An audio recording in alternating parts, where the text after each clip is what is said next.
n'y a pas de pause.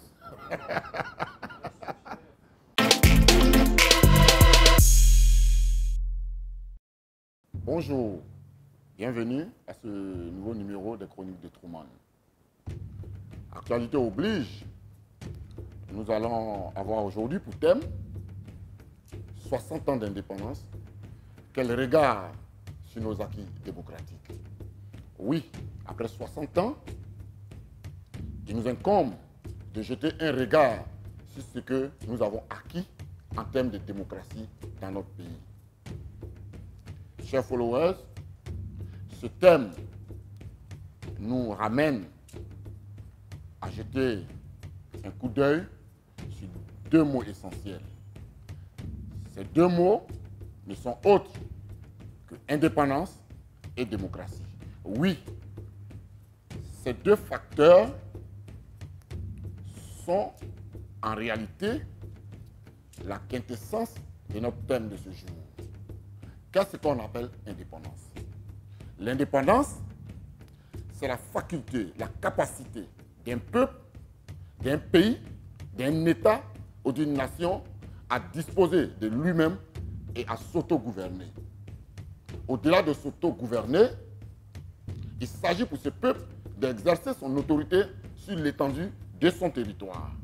Voilà en somme ce qu'on appelle l'indépendance, même si cette indépendance peut avoir d'autres déclinaisons concernant les individus.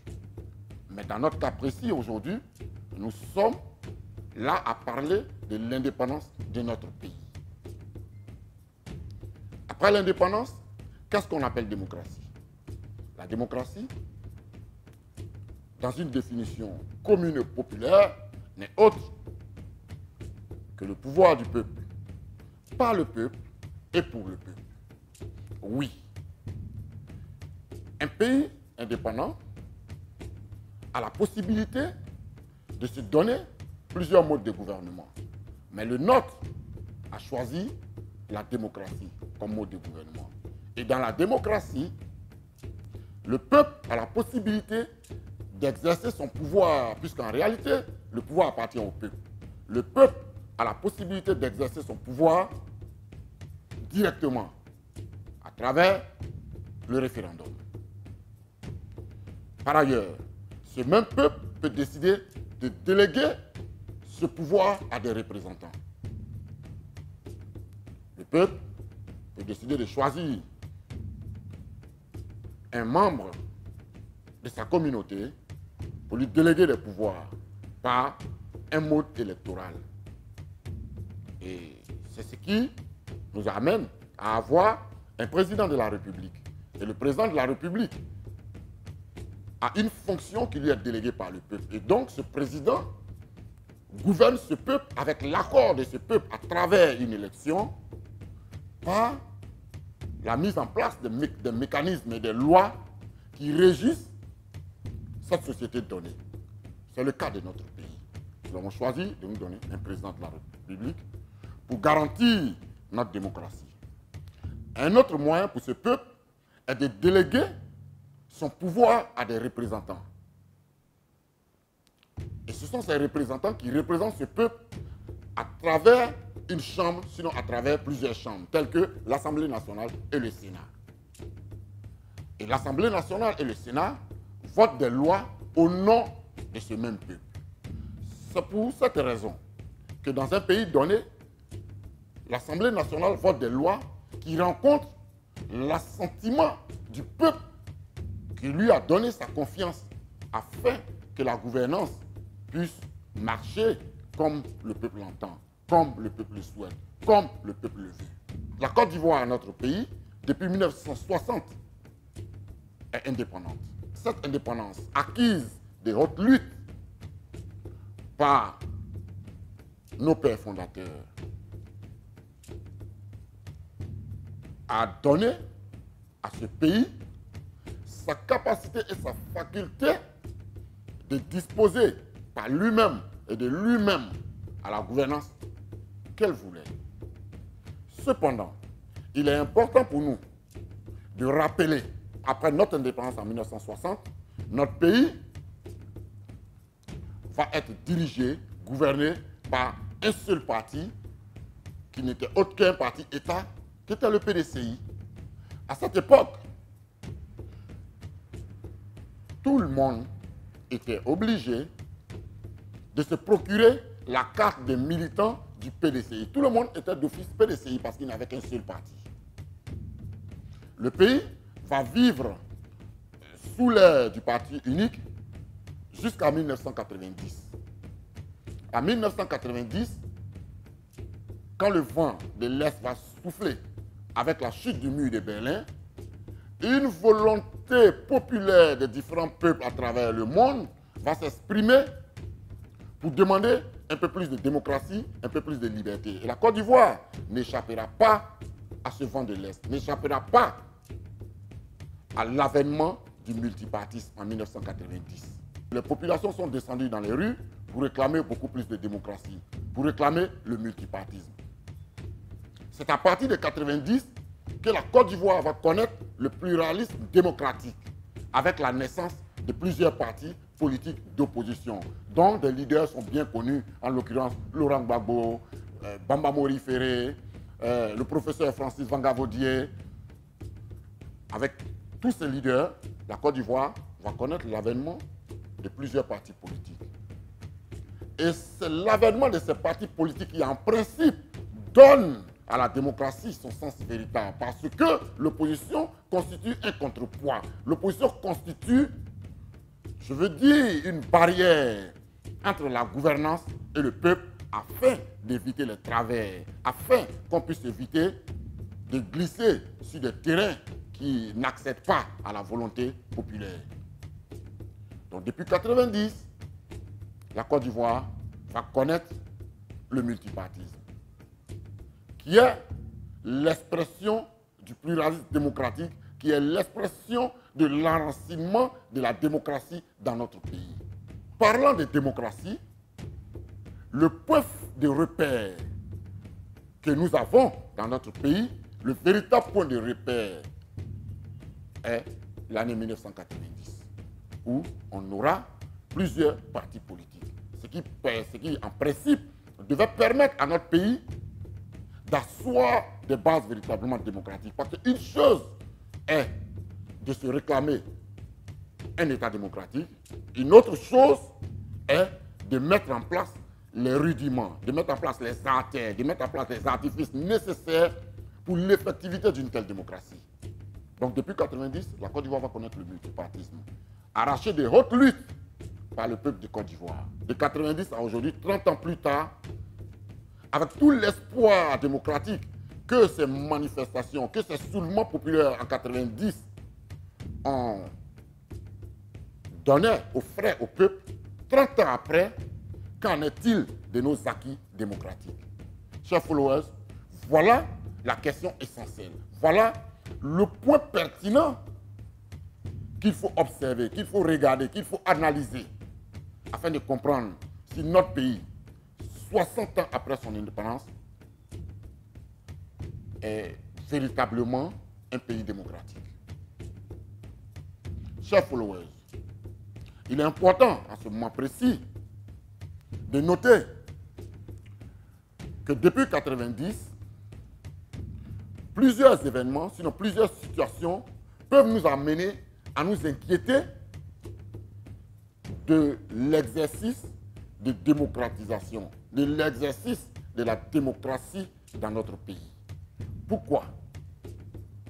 Parce que nous sommes aujourd'hui à nous poser la question de savoir si notre pays est vraiment démocratique au regard de plusieurs événements, au regard de plusieurs faits.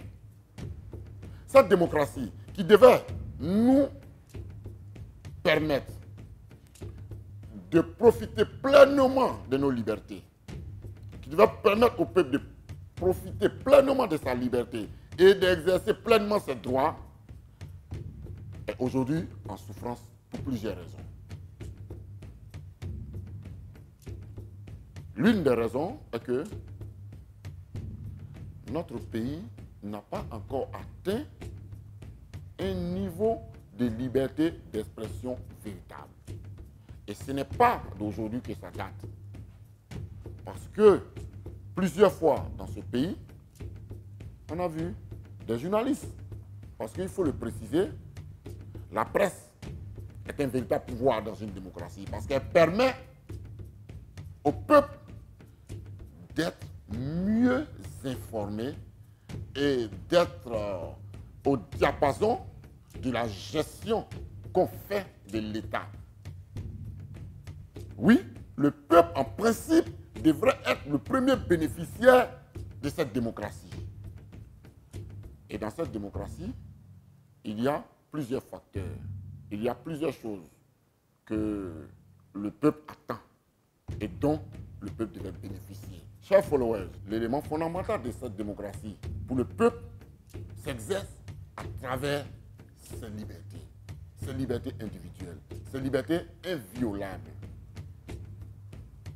Mais plusieurs fois, on a vu des journalistes qui sont retrouvés en prison parce que, exerçant leur droit d'information du peuple, je ne sais pas si ces facteurs sont liés à notre culture africaine, mais il est important de constater que notre démocratie, qui se voulait être un modèle occidental, modèle dans lequel les libertés s'expriment librement dans ces pays occidentaux, force est de reconnaître que la copie de ces différents modèles dans notre pays n'est pas à la hauteur des attentes de nos peuples.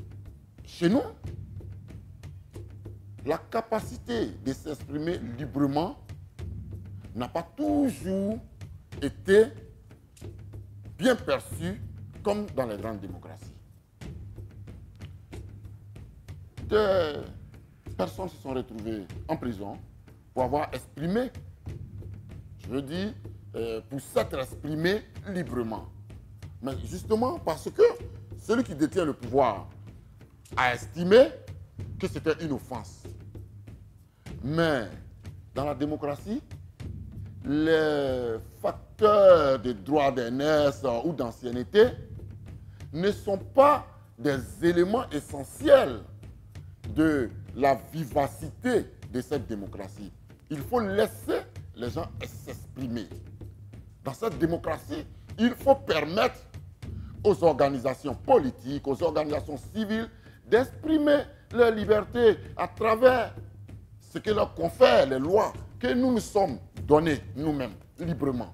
Cette expression de liberté ne devait pas être soumise ou ne devait pas être en souffrance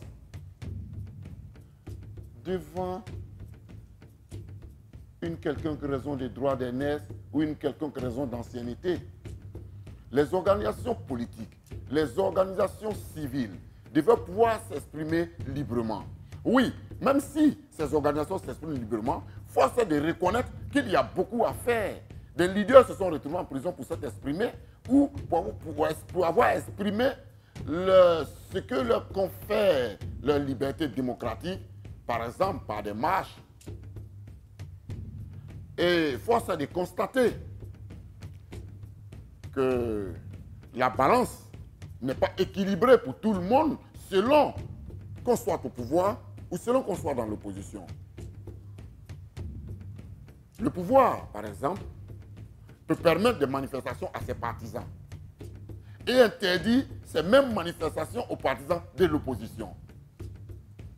Mais dans ce monde de deux poids, deux mesures, quelle stabilité démocratique un pays peut attendre? Voici des raisons qui nous fondent à dire qu'après 60 ans d'indépendance, notre démocratie, notre jeune, très jeune démocratie, parce que des pays en ont des siècles, notre très jeune démocratie est en marche, mais avec trop de retard et avec beaucoup de souffrance.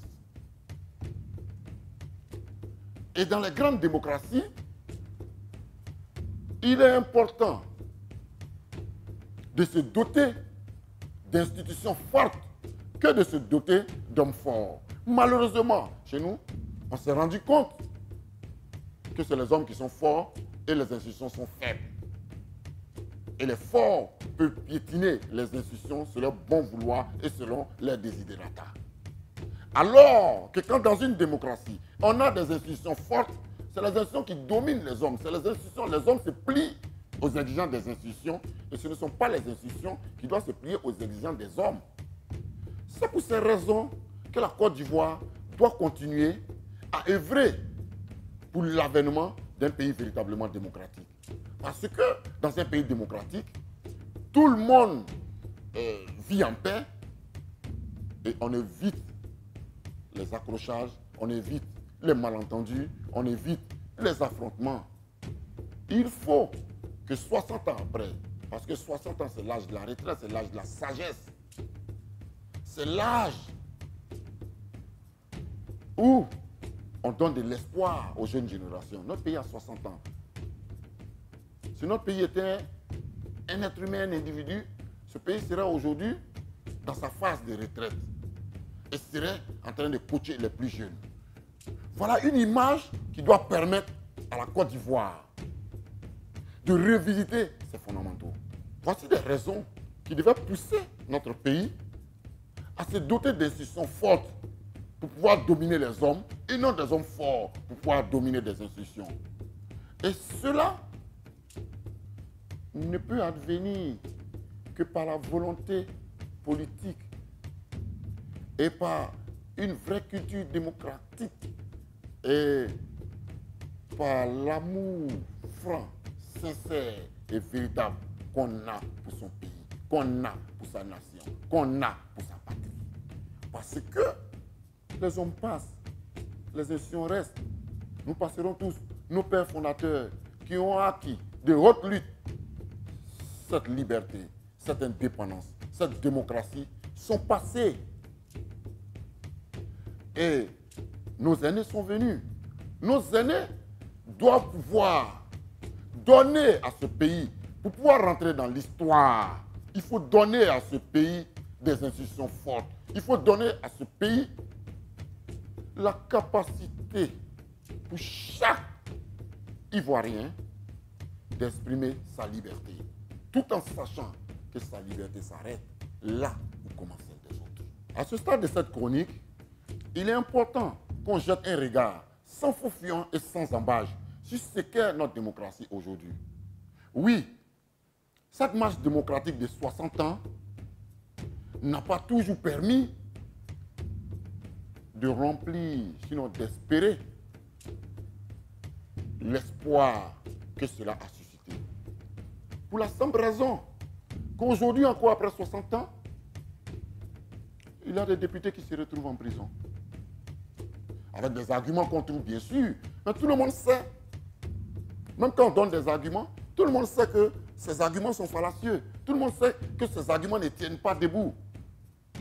Mais pourquoi prendre des décisions alors même qu'il y a des règles que nous avons dictées, que nous nous sommes fixées? Oui, chers followers, à ce stade de notre démocratie, 60 ans plus tard, on est encore à trouver des artifices pour ne pas que X ou Y soit candidat. Des personnes sont empêchées sous des fallacieux prétextes d'être candidats. Alors même que hier, ces personnes qu'on entourait, je veux dire de tous les éloges, subitement, pour avoir exprimé une différence d'idées, se retrouvent dans l'inimitié. Est-ce que c'est ce que nos pères fondateurs espéraient de nous quand ils obtenaient cette démocratie pour nous? Je pense que c'est le lieu pour chacun de faire preuve de beaucoup d'amour pour son pays. C'est le lieu pour chacun de faire preuve de beaucoup de grandeur pour son pays. Oui, oui, nous allons tous passer.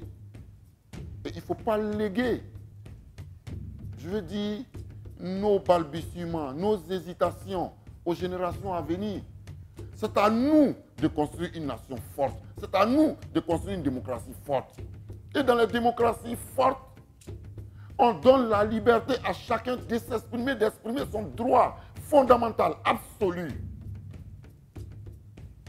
Ça ne coûtera rien à la Côte d'Ivoire que tout le monde soit candidat. Bien au contraire, ça contribuera à enraciner notre démocratie. Ça contribuera à nous faire grandir et à nous présenter aux yeux du monde comme un peuple fier, comme un peuple qui a su surmonter ses contradictions pour se hisser parmi les grandes nations dont les démocraties sont citées en exemple. Chers Ivoiriens, le pays nous appelle.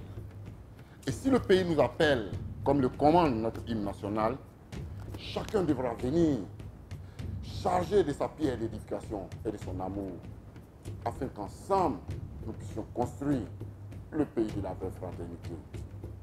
Bonne fête d'indépendance à tous. À la semaine prochaine pour un nouveau numéro.